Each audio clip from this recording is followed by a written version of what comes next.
प्रकृति ने हमारे शरीर को 5 तत्वों से बनाया, लेकिन कलयुग के इंसानों ने उसमें से एक तत्व और जोड़ दिए, और वो है पैसा। बेशक पैसे से कुछ चीज़ें नहीं खरीदी जा सकती, लेकिन पैसों से बहुत कुछ खरीदा जा सकता है। एक संत प्रवचन दे रहे थे कि पैसों के पीछे मत भागो, यह माया का दलदल है, और इस माया के दलदल में जो फंस गया तो वह पूरी जिंदगी दुखी रहता है। और वहाँ बैठे सभी लोग इसी बात पर तालियां बजा रहे थे। उन्हें यह नहीं पता था कि यह संत यही बात बोलने के लिए पैसे लेते हैं। यही तो माया का खेल है, जो कि इस दुनिया के बहुत कम लोग जान पाते हैं, और जिसने यह जान भी लिया उसको इस माया ने बुलंदियों की चोटी पर पहुंचा दिया। दोस्तों, आज के समय में पैसा कमाना जितना मुश्किल नहीं है, उससे भी ज़्यादा मुश्किल है। पैसों को संभाल कर रखना। बहुत लोग होते हैं जिनके पास थोड़े बहुत पैसे के आ जाते हैं, वो लोग उड़ने लगते हैं। वो लोग पैसों का नियम नहीं जानते। आपने ध्यान दिया होगा कि सरस्वती की तस्वीर हमेशा बैठी हुई होती है और लक्ष्मी की तस्वीर खड़ी रहती है। सरस्वती यह कहती है कि मैं जल्दी आऊँगी नहीं, और यदि मैं आ गई तो वापस जाऊँगी नहीं, क्योंकि ज्ञान इतनी आसानी से अर्जित नहीं कर सकती, और यदि हमने एक बार किसी ज्ञान को अर्जित कर लिया तो वह ज्ञान हमसे कोई भी नहीं छीन सकता। लेकिन लक्ष्मी का यह नियम होता है कि वह जल्दी आ भी जाती है तो जल्दी चली भी जाती है। यदि किसी इंसान को सही तरीके से रखना नहीं आया तो लक्ष्मी बहुत ही जल्दी उस घर से निकल भी जाती है। आज की इस कहानी के अंदर मैं आप लोगों को 6 ऐसे खर्च बताऊंगा जिसे आपको आज और अभी से ही बंद कर देना चाहिए, तो ही आप पैसों से सही नियम को समझ पाएंगे। आप कितना कमाते हैं यह जरूरी तो नहीं है, जितना भी आप कमाते हैं इसमें से आप अपना खर्च इन 5 जगहों पर कम कर दो। धीरे धीरे आपके घर में धन रुकना शुरू हो जाएगा। आपको खुद को लगेगा कि सच में हमारे घर में पैसा रुकना शुरू हुआ है। और अमीर बनने का सबसे पहला रास्ता भी यही है कि अपने खर्च को थोड़ा कम कर दो और ज़्यादा पैसा कमाने का तरीका ढूंढो। तो चलिए जानते हैं इस कहानी के माध्यम से कि वह कौन सी 6 चीज़ें हैं जहां हमें पैसे नहीं खर्च करना चाहिए। तो चलिए कहानी को शुरू करते हैं, लेकिन हमेशा की तरह आपसे बस एक ही रिक्वेस्ट है कि प्लीज़ कहानी में खो जाने से पहले वीडियो को लाइक और चैनल को सब्सक्राइब करके बेल आइकन को दबा कर ही जाएं। एक बार की बात है, एक गांव में 2 औरतें रहती थी। एक के पास भैंस थी और एक के पास बकरी थी। जिसके पास भैंस थी वह औरत सही तरीके से किसी भी चीज़ को संभाल कर रखना नहीं जानती थी। उसकी भैंस दूध तो बहुत देती थी, लेकिन उसने दूध की कीमत जानी ही नहीं, और वह दूध घर की बिल्ली को पिला देती थी। उस दूध को ऐसे ही खर्च कर देती थी। दूध को सही तरीके से उपयोग में कैसे लिया जाता है वो औरत नहीं जानती थी। और जिसके पास बकरी थी वह दूध की कीमत तो जानती थी, और वह दूध के एक एक बूंद को बचा कर रखती थी और उसी से दही जमा कर घी जमाती थी, और धीरे धीरे उसने बहुत सारा घी इकट्ठा कर लेती है। अब जिसके पास भैंस थी उसने दूध की अहमियत कभी जानी ही नहीं थी। उसने कभी भी दूध से घी निकालने के बारे में सोचा ही नहीं था। फिर एक दिन उसके घर में कुछ मेहमान आ जाते हैं, और मेहमानों को रोटी और घी तो खिला ही नहीं सकती थी, वह आप और सभी जानते हैं। तो इसलिए वह औरत उस औरत के पास जाती है जिसके पास बकरी थी। उस औरत के पास से 1 पाव घी लेकर आती है। वो औरत यह कहकर घी लाती है कि मैं जल्द ही अपनी भैंस का दूध निकाल कर घी निकालूंगी तो मैं तुम्हें तुम्हारा 1 पाव घी वापस कर दूंगी। और बकरी रखने वाली औरत उसको 1 पाव घी उधार दे देती है, और फिर वह उस औरत अपने मेहमानों को खाना खिला देती है। उसके बाद बहुत दिन निकल जाते हैं, लेकिन वह भैंस रखने वाली औरत उसको घी वापस नहीं करती। एक दिन फिर बकरी रखने वाली औरत भैंस रखने वाली औरत के पास जाती है और कहती है कि मैं तुम्हें 1 पाव घी दी थी तुम्हें, तो मैं वह घी वापस लेने आई हूँ। यह सुनकर वह औरत कहती है, कौन सा घी? तू भला मुझे घी कैसे दे सकती है? मेरे पास तो भैंस है, और तेरे पास तो ही बकरी ही है, और मैं भला तुमसे घी उधार क्यों मांगूंगी? मेरे पास तो इतनी बड़ी भैंस है और उसका तो बहुत सारा दूध भी होता है, मैं तो उससे ही घी निकालूंगी। मैं भला तुझसे उधार घी क्यों नहीं लूंगी। यह कहकर वह घी देने से मना कर देती है और बकरी रखने वाली औरत वापस आ जाती है। उसको यह पता था कि कोई भी अब मेरी बात पर कोई विश्वास नहीं करेगा, क्योंकि उसके पास भैंस है। लेकिन फिर भी उसने कई लोगों से बोली और इस बात को कोई मानने को तैयार ही नहीं था। सबका जवाब एक सा था कि भला भैंस रखने वाली औरत बकरी रखने वाली औरत से घी क्यों लेगी। यह बात कोई भी मानने को तैयार नहीं था।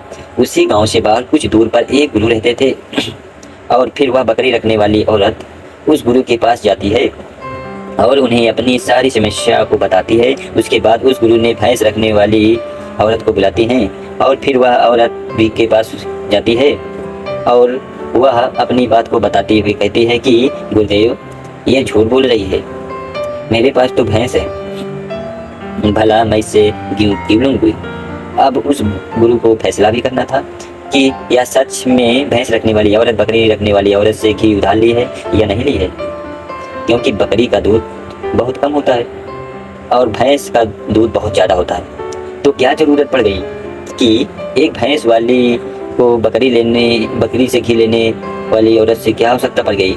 गुरु काफ़ी देर तक सोचते रहे। उसके बाद दोनों औरतों को अपने पास बुलाकर एक एक लोटा पानी देती है और कहती है, और गुरुदेव कहते हैं कि पानी लेकर जाओ, दोनों ही अच्छे से हाथ पैर धोकर आओ। अब एक लोटा पानी को देखकर भैंस रखने वाली औरत कहती है कि गुरुदेव, सिर्फ एक लोटा पानी से हाथ पैर कैसे धो पाऊंगी। लेकिन बकरी रखने वाली औरत उस लोटे को लेकर चली जाती है। वह अच्छे से अपने हाथ पैर मुंह धोती है।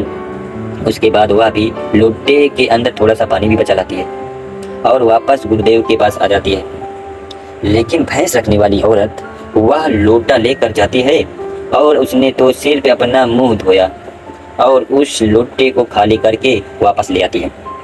जैसे ही वापस लाकर दोनों लोटा रखा जाता है, तभी वह गुरु कहते हैं कि भैंस रखने वाली औरत ने बकरी रखने वाली औरत से घी ली थी और उसे घी वापस करना चाहिए।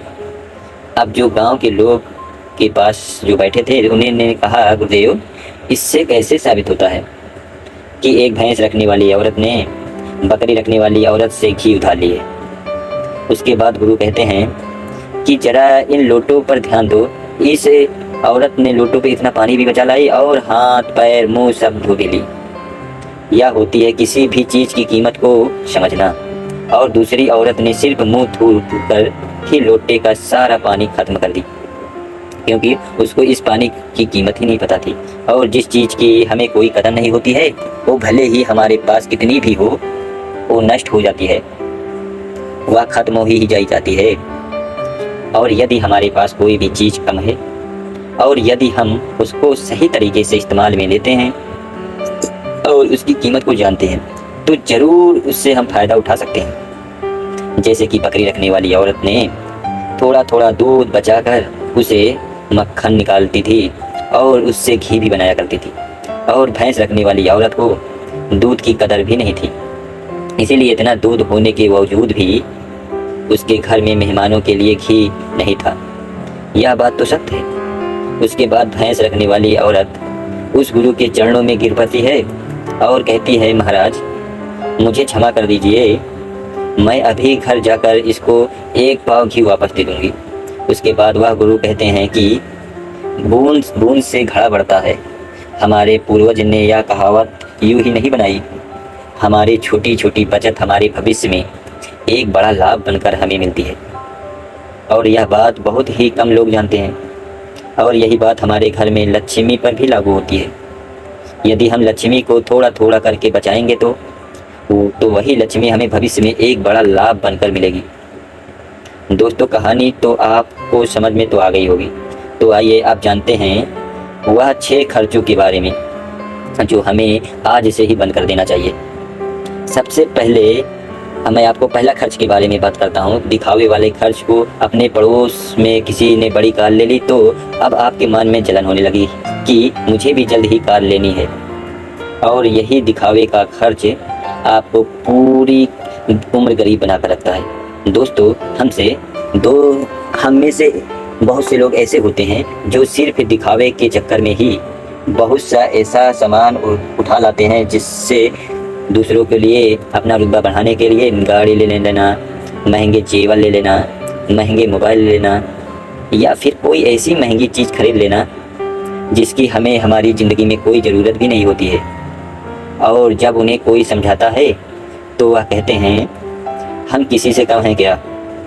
वो लोग यह नहीं समझते कि इससे हमारा सिर्फ नुकसान होता है, ना कि कुछ फ़ायदा। यदि आपको सच में अमेरिकी रास्ते पर चलना है तो यह सारे खर्च सबसे पहले आपको बंद करना होगा और वही पैसा कहीं इन्वेस्ट करना सीखना होगा। मैं यह नहीं कहता कि आप अपने शौक न पूरा करें। मेरे कहने का मतलब यह है कि जिस चीज़ की आपको ज़रूरत है बस वही चीज़ लो। किसी को देखकर कोई सामान बिल्कुल ना लो। दूसरी बात तो स्कीमों से दूर रहना। अपने सामान की बिक्री बढ़ाने के लिए अलग अलग ब्रांड की जो कंपनियां होती है वो लुभाने की स्कीम लाती है, लेकिन यह उनकी मार्केटिंग करने की रणनीति होती है जो हम लोग समझ ही नहीं पाते।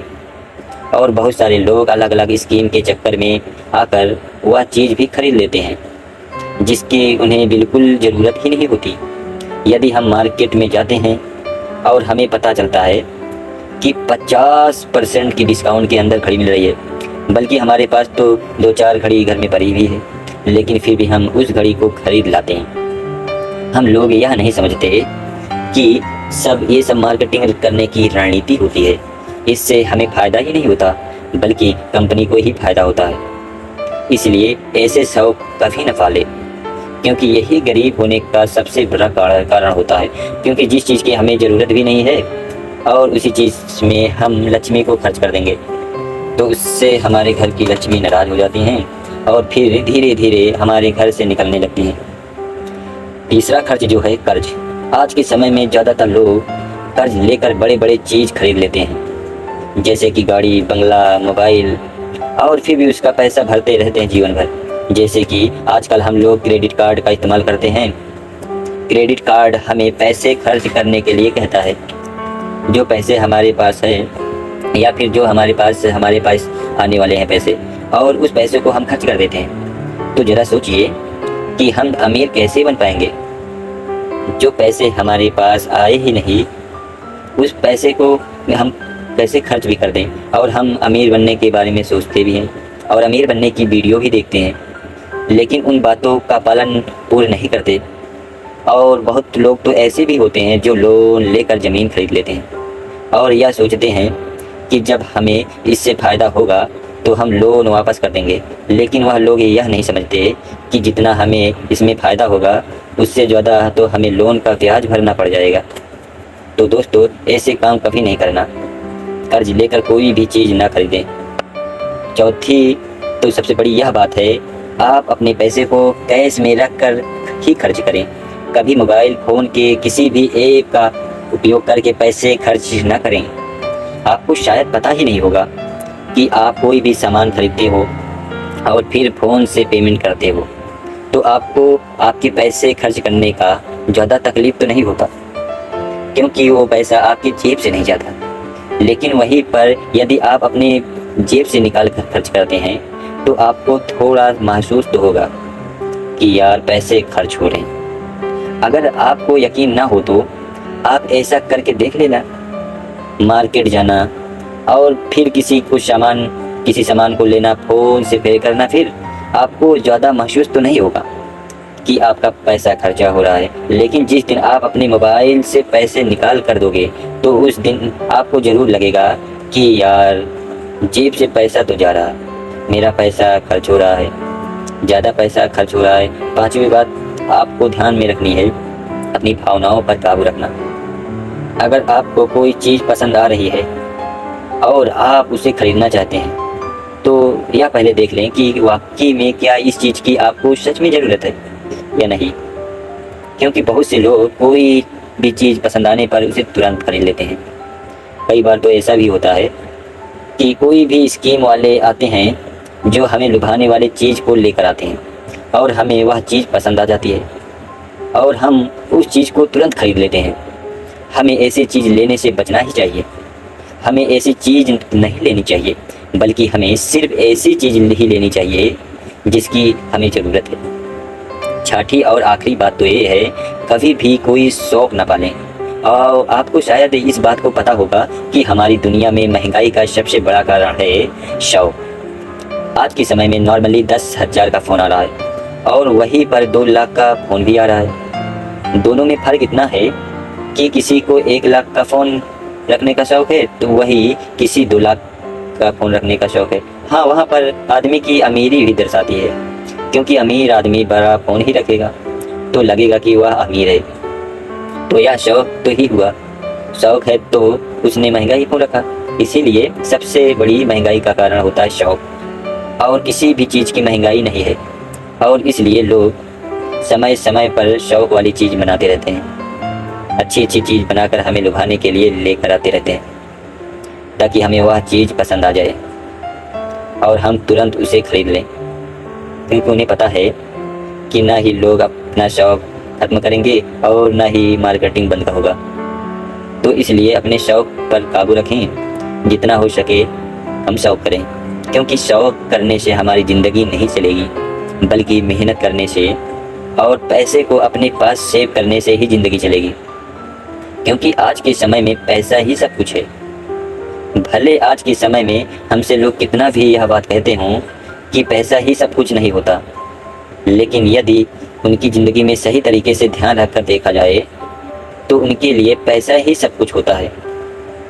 वह पैसे के लिए इधर उधर भाग रहे हैं और हमें कहते हैं कि पैसों के पीछे मत भागो। सुबह जल्दी जागने को तो दोस्तों, इस वीडियो में कुछ फजूल खर्च बताने की कोशिश की है हमने, ताकि उन खर्च को आपको कंट्रोल करना चाहिए, ताकि आपके पास पैसे बचे और ज़रूरत के समय वह पैसा आपके काम आ सके। और वह पैसा जब ज़रूरत के लिए समय हमारे काम आता है तो हमारे दिल को शांति जो मिलती है वो सच में बहुत ही अद्भुत शांति होती है। दरअसल हमारे परिवार के लोग तो दोस्तों, यह कहानी आप लोगों को कैसी लगी कमेंट करके जरूर बताना। के पीछे बहुत बड़ा वीडियो अच्छी लगी हो तो वीडियो को लाइक और चैनल को सब्सक्राइब करके बेल आइकन घंटी को आई को जरूर सिलेक्ट कर लेना।